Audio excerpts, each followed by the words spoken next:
The music swelled. Guests rose to their feet, clapping, smiling, their phones raised to capture the moment. I should have been floating on air, the happiest bride in the world.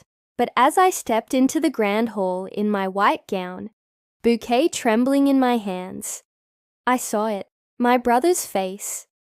And in that instant, my stomach dropped. He wasn't here to celebrate me.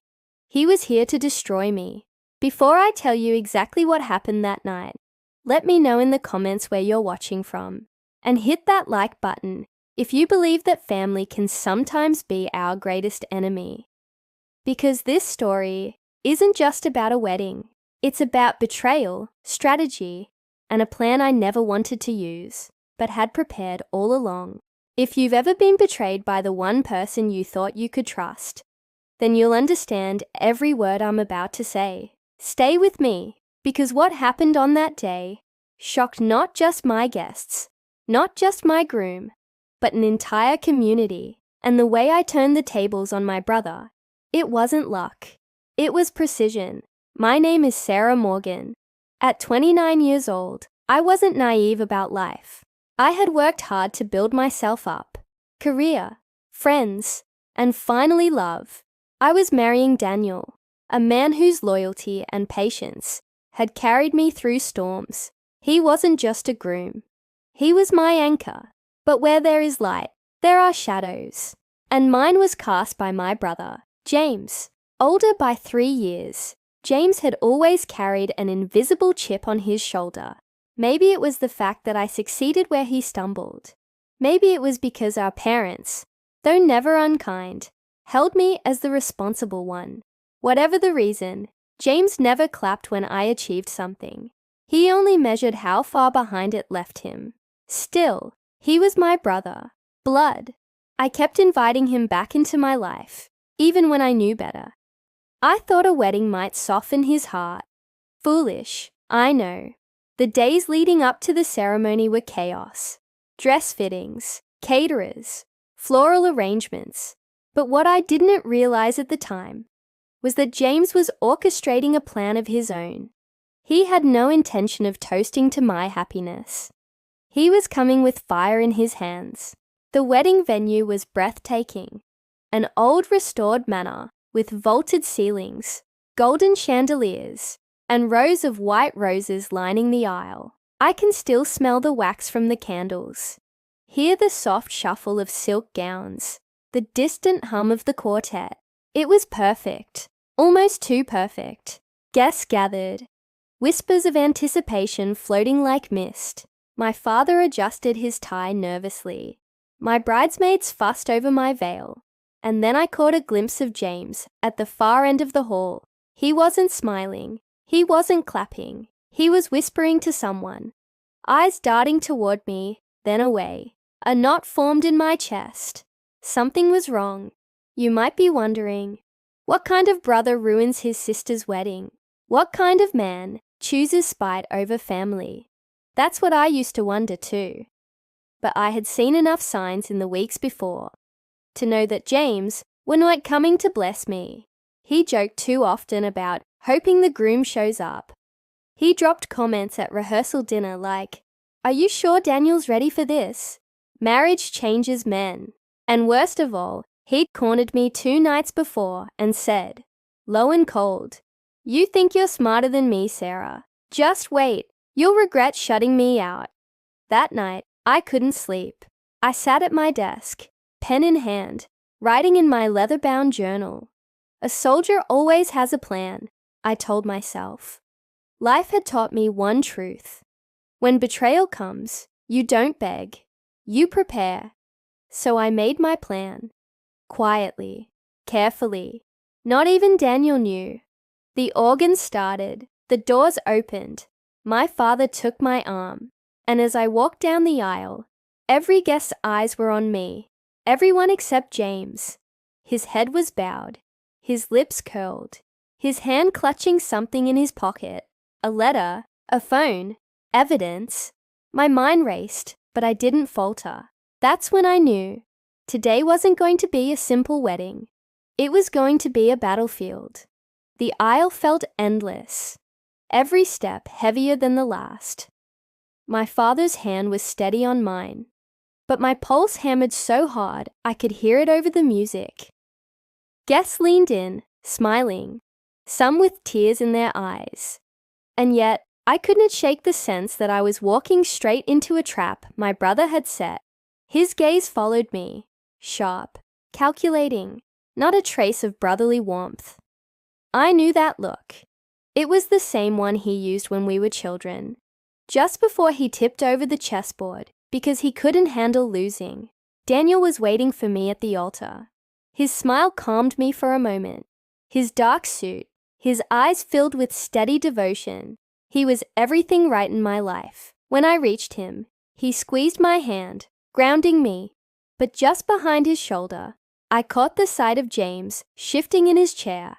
He leaned toward one of my bridesmaids, whispered something, and she stiffened. Her eyes flickered to me, then quickly away. A chill ran down my spine.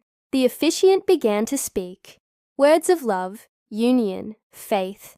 My heart should have been floating, but I was scanning the room like a soldier surveying a battlefield. Every guest, every movement, every flicker of expression.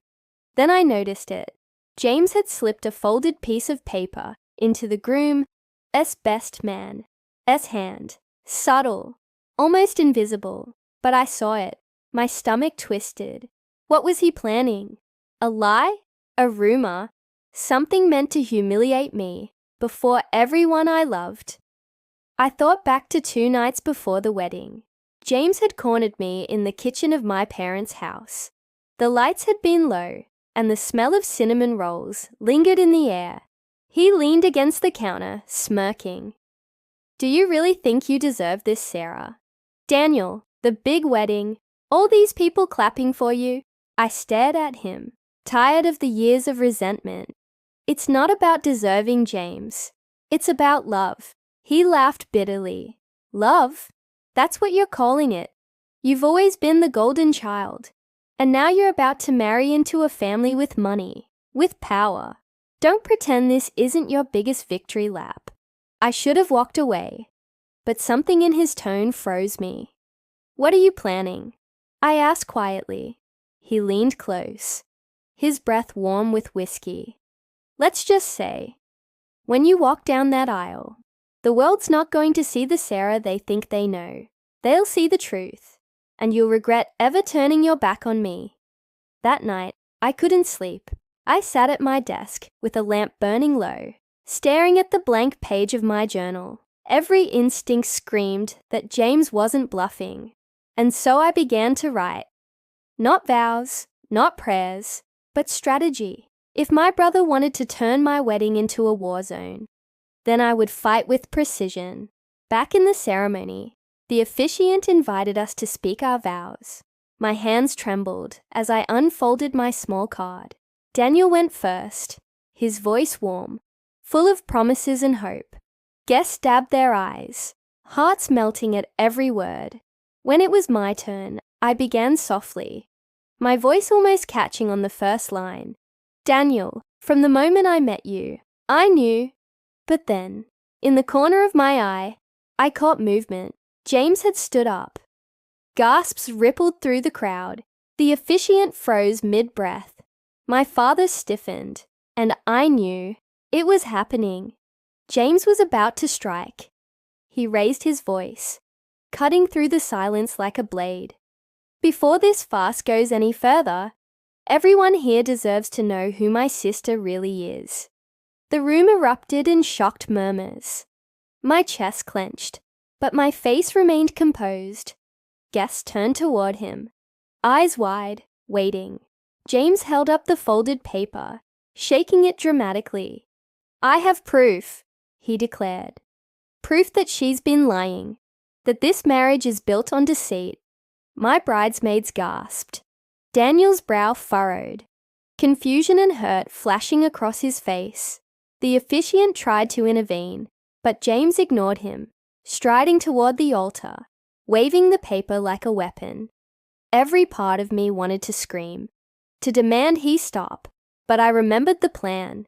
Breathe in, Hold. Breathe out. 29 years of being underestimated by him had prepared me for this moment. He thought I was vulnerable.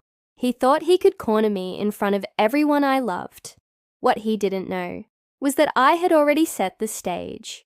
James slapped the paper down onto the altar table. "Read it," he demanded, eyes blazing with triumph. "Read it, and then tell me if you still want to marry her." The guest leaned forward, whispers hissing like snakes through the room. My pulse roared in my ears, but I kept my gaze steady. Daniel looked at me, silently asking what to do, and in that charged pause, I let my voice cut cleanly through the noise. "Go ahead," I said evenly. "Read it out loud, every word." The shock on James's face was almost worth all the pain he had caused. He blinked, his smirk faltering. He hadn't expected me to call his bluff. He thought fear would paralyze me, but fear had sharpened me. Daniel picked up the paper. The room fell silent as he unfolded it. His eyes scanned the words, then widened, but not in shock, not in anger. Slowly, deliberately, he began to read. The words that spilled from his mouth weren't what James had promised. They weren't damning confessions or secret betrayals. They were James's own letters, written years ago. Emails he had sent me, begging for money after gambling debts, swearing he'd pay me back, swearing he'd change. Every signature, every timestamp, every desperate plea laid bare. Gasps filled the hall again, but this time they weren't aimed at me. They turned like daggers toward James, faces twisted in confusion, then disgust. James lunged forward, trying to snatch the paper back, but Daniel held it high, his voice strong, as he read every humiliating line. My brother's face flushed crimson. His hands shook. This isn't... She planted this, he shouted, but his voice cracked under the weight of the evidence. Guests murmured louder, disbelief rippling through them like waves. And in that moment, I knew the tide had turned. The plan I had set in motion 2 nights earlier had worked. James's weapon had been switched. His attack turned against him. I lifted my chin, locking eyes with him. "You wanted the truth revealed in front of everyone, James," I said, my voice steady. "And now it is." The silence that followed was heavy, electrifying. Everyone's eyes were on him, waiting for his next move. He opened his mouth, closed it, then looked around at the crowd, at the disgust, the whispers, the judgment. And for the first time in his life, James looked small. But I knew him too well. This battle wasn't over. Not yet. He had been humiliated, yes, but humiliation only made him more dangerous. And as the ceremony stumbled forward, my vows half spoken, my smile trembling, one thought rang clear in my mind. The wedding had just begun. The real war was about to start. The ceremony limped forward, but the air inside the hall was no longer filled with joy. It was thick with whispers, sharp glances, and the faint sound of someone's nervous cough. Daniel tried to hold the moment together, his hand firm around mine, his vows spoken with sincerity that reached my heart. But every word he said was drowned by the burning knowledge that James wasn't done. I could feel it like a storm, building on the horizon. As the officiant pronounced us husband and wife, applause rippled through the room, hesitant at first, then growing louder. People forced their smiles, clapped their hands, pretended to return to the script of celebration. But out of the corner of my eye, I saw James standing at the edge of the crowd, his fists clenched, his chest heaving. He wasn't clapping. He was staring at me with a rage so sharp, I felt it like a blade against my skin. We kissed. Cameras flashed. Petals rained down from above. On the surface, everything looked perfect, but I knew better. My brother wasn't beaten. Not yet. He had been humiliated in front of everyone. and humiliation was the one thing James could never tolerate. The reception hall glittered with chandeliers and laughter. Champagne corks popped. Waiters carried trays of canapes. The band struck up cheerful music. Guests mingled, talking about the drama they just witnessed in low voices.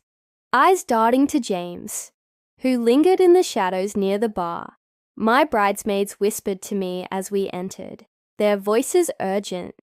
"Sarah, do you want us to have him escorted out?" I shook my head. Not yet. My plan wasn't finished. Removing him now would only turn him into a victim in the eyes of the crowd. I needed them to see him for what he truly was.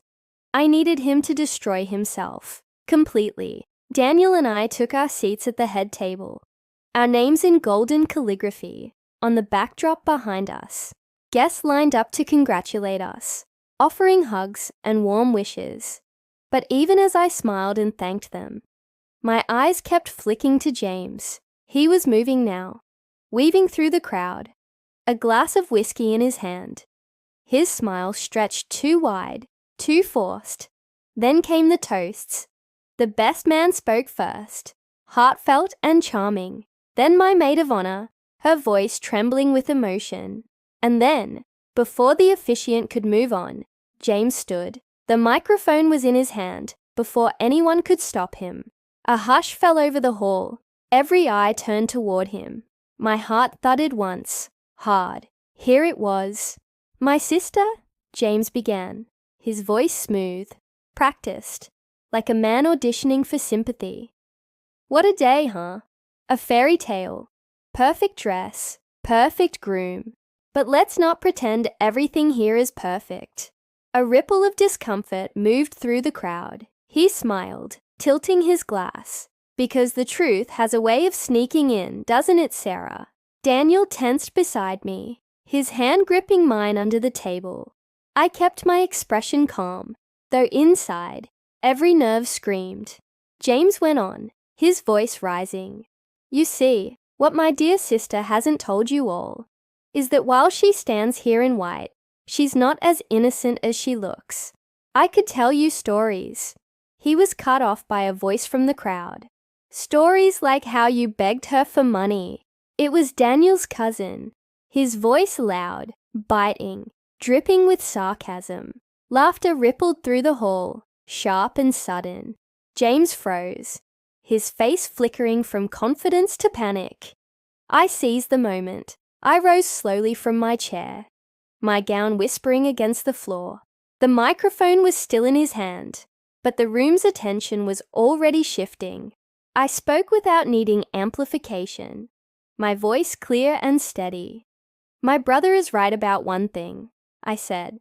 "The truth does have a way of sneaking in, which is why I invited him here, knowing he couldn't help himself. And now, in front of all of you, you've seen what I've lived with my entire life. His resentment, his jealousy, his constant need to tear me down." Gasps filled the room. James's face twisted. "You set me up," he spat, his voice breaking. "You planned this." I stepped closer, my eyes locked on his. "Yes, James, I did." The room erupted. Some gasped. Some laughed nervously. Others shook their heads in disbelief. But all eyes were on us now. On me, standing tall, and on him, crumbling. I had spent years letting his cruelty slip by, excusing it as sibling rivalry. But not tonight.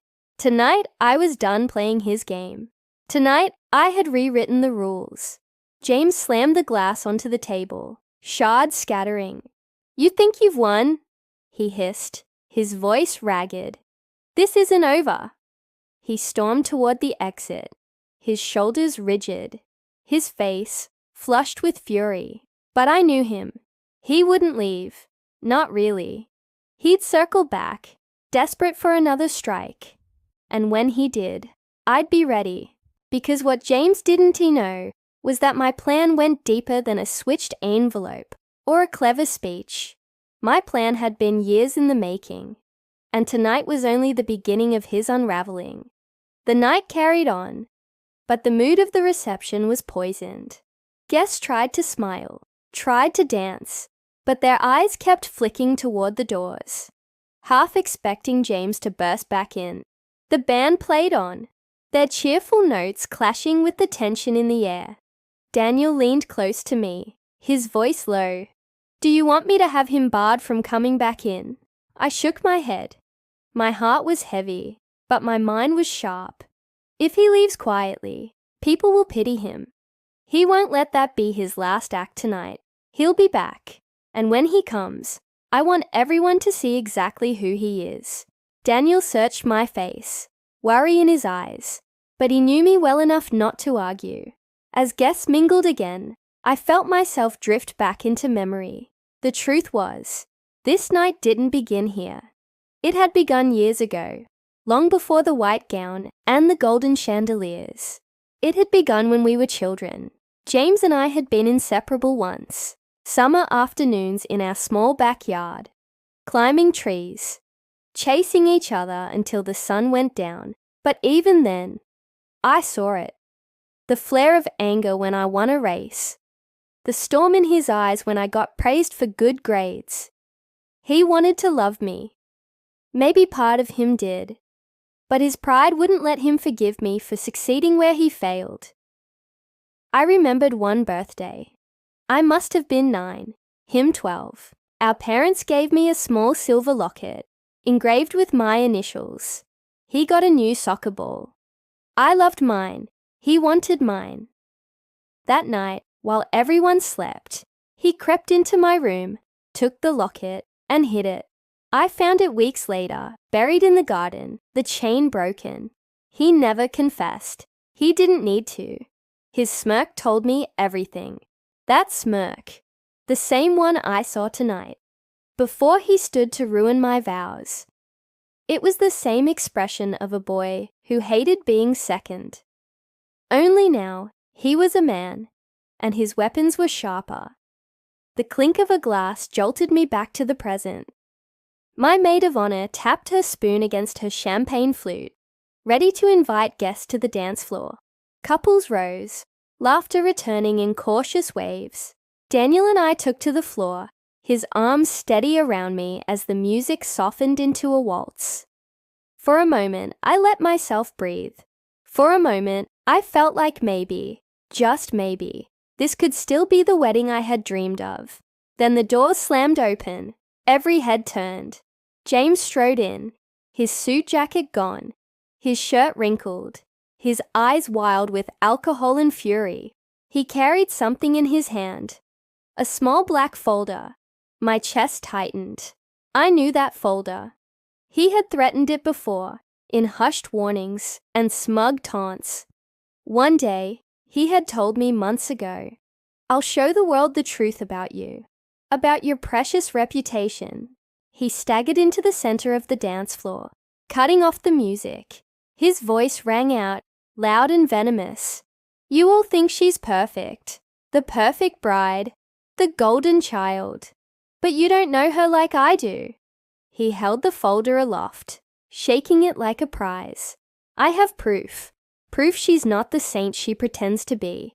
You want to know who Sarah really is? Let me show you." Gasps rippled through the crowd.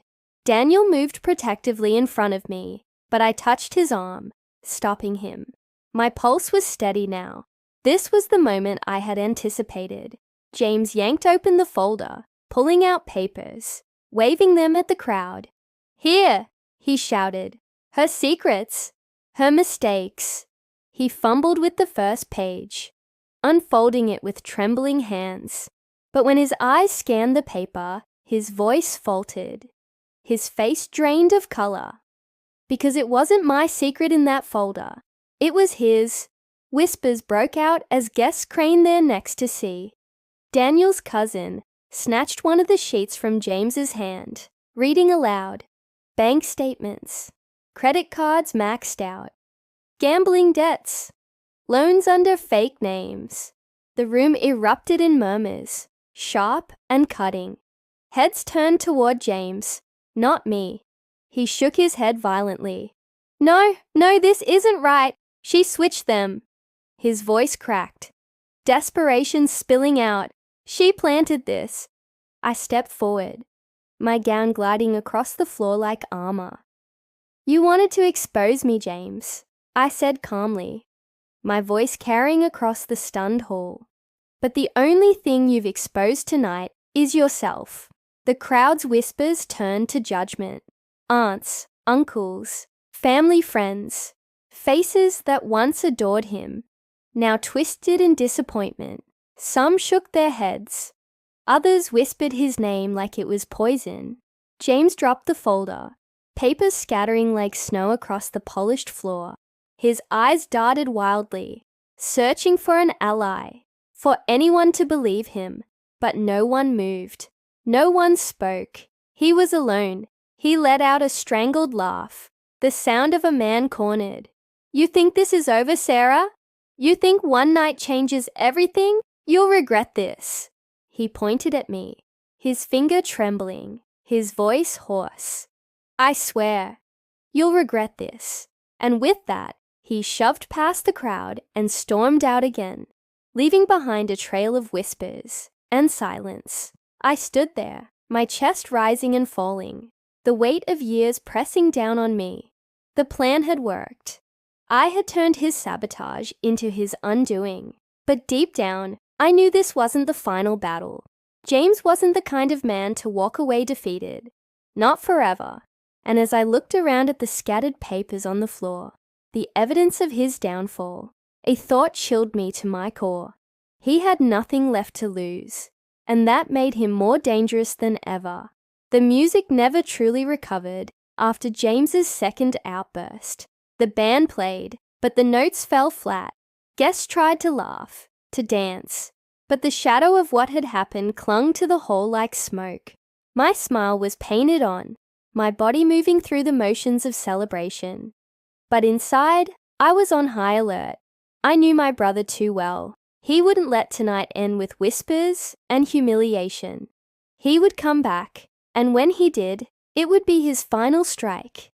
The night deepened. Some guests began to leave, offering warm hugs mixed with awkward glances, clearly unsure of what they'd just witnessed. Others lingered, gossip bubbling at the corners of the room.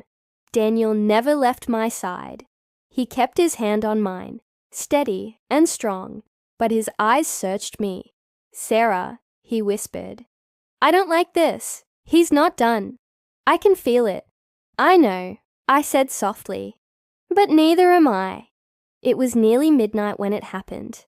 The reception hall had thinned, but the dance floor still glowed under fairy lights.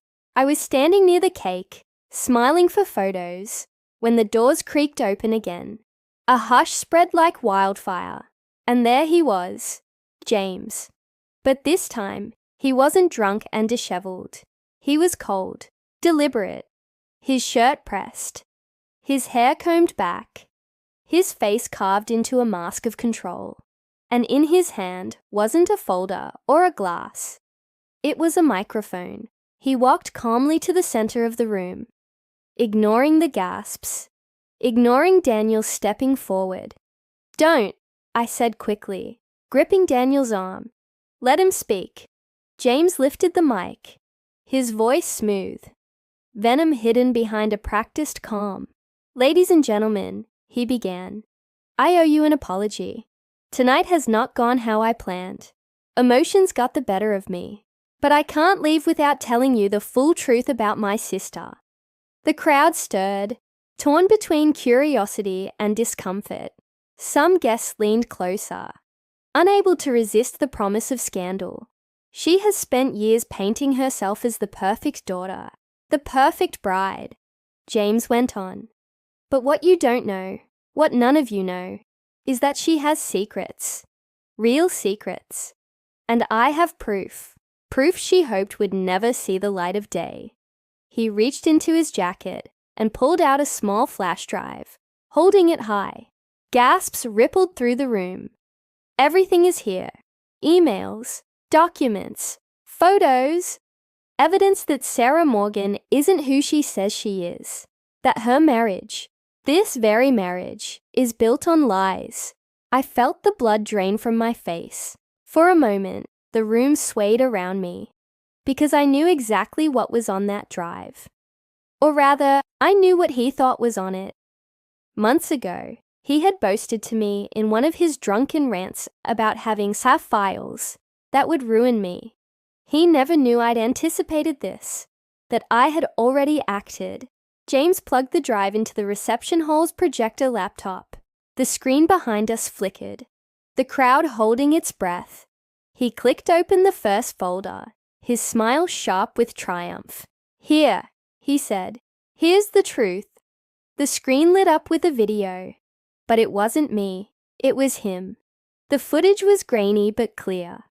James in a casino, stacks of chips in front of him, his face twisted with desperation. James in a parking lot, exchanging envelopes of cash with men whose faces were hidden. James on the phone, his voice recorded. "Don't worry, my sister will cover it. She always does. She's too soft to let me drown." The hall erupted. Gasps, whispers, cries of disbelief. James froze, his mouth hanging open, his face draining of color. He scrambled at the keyboard, clicking wildly. But every file he opened was worse. Bank transfers in his name, signed IOUs, screenshots of threatening messages he'd sent me. Years of manipulation laid bare for everyone to see. Daniel turned to me, astonishment in his eyes. "You did this," he whispered. "Yes," I said quietly. "I had to." Because months ago, when James had first bragged about having proof against me, I'd made sure to get into his apartment. I'd copied his files, replaced his drive with one of my own. I'd built a dossier, not of my shame, but of his. And tonight, he had walked straight into the trap, broadcasting his own destruction. The crowd was no longer murmuring. They were shouting now. Some cursed under their breath. Others shook their heads in disgust. My father's face was pale with grief. My mother's with fury. And James. James stood in the center of it all, the weight of his own sins crashing down on him. "This isn't real," he screamed, his voice cracking. "She planted this. She set me up." He turned to the guests, desperate, wild. "You all know me. You know I wouldn't." But the room didn't believe him. Not anymore. They had seen too much. The truth, or at least the truth I had chosen for them to see, was undeniable. James's microphone clattered to the floor. He looked at me then, his eyes hollow, his voice breaking. "You think you've won, Sarah?"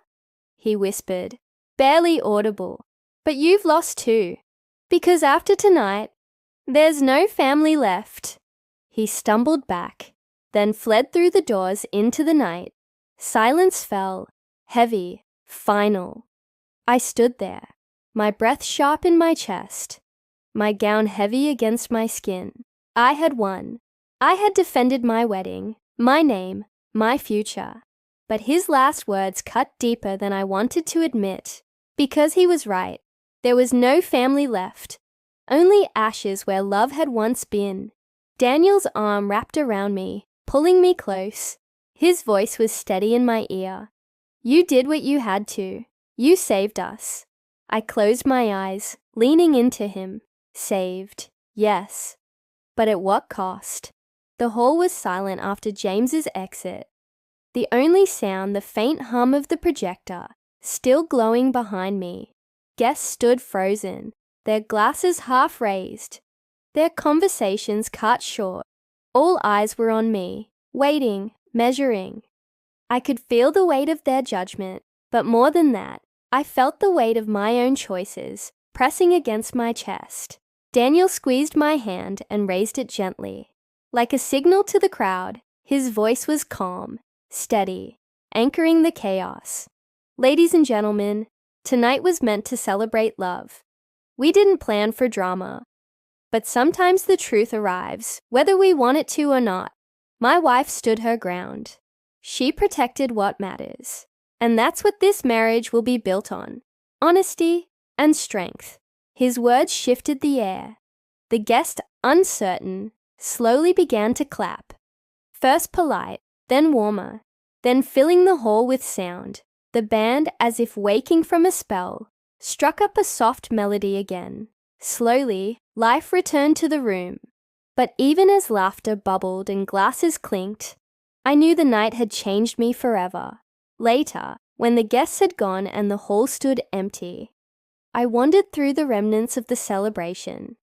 Crumpled napkins, half-empty champagne flutes, rose petals scattered like fallen memories across the floor. The glow of the chandeliers was softer now, almost mournful. I found myself staring at the door James had stormed through. For years, I had wished he would change, that the boy who once played tag with me in the backyard would resurface. But tonight proved he was gone. Or maybe he had never been there at all. What remained was a man consumed by envy, who had turned every gift of love into a weapon. Daniel came up behind me, slipping his arms around my waist. His chin rested lightly on my shoulder. "He can't hurt you anymore," he whispered. I closed my eyes. I know, but I can't pretend it didn't cost me something. I didn't just lose a brother tonight. I buried the last hope I had for him. He turned me gently to face him, his eyes full of quiet certainty. Sometimes protecting your future means letting go of the past. What you did wasn't just for us. It was for yourself. You finally chose peace over poison. His words settled into me, like truth I had always known, but never dared to speak. Weeks later, people were still talking about that wedding. Some with pity, others with awe, but always with the same conclusion. I had stood up when most would have broken down. That reputation followed me, reshaped me. For the first time, I was no longer defined by my brother's shadow. I was defined by my own strength. One evening, sitting alone in my quiet home, I opened my journal, the same journal where I had scribbled frantic strategies 2 nights before my wedding. On the last page, I wrote a single sentence. I didn't just marry Daniel that night. I married my own courage. I closed the book, feeling the weight of peace settling in at last.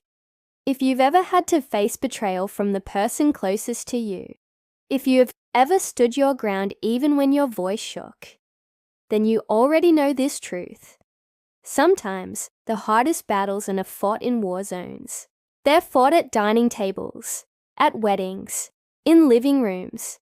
And the weapons aren't guns or knives, but lies, envy, and manipulation. But here's what matters. You are stronger than the people who try to tear you down. You are not their victim. You are your own soldier.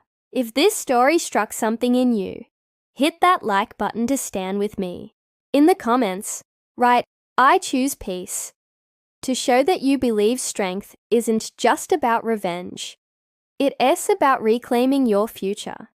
And if you want to hear more stories of resilience, betrayal, and justice, don't forget to subscribe, because sometimes surviving isn't enough. Sometimes you have to rise.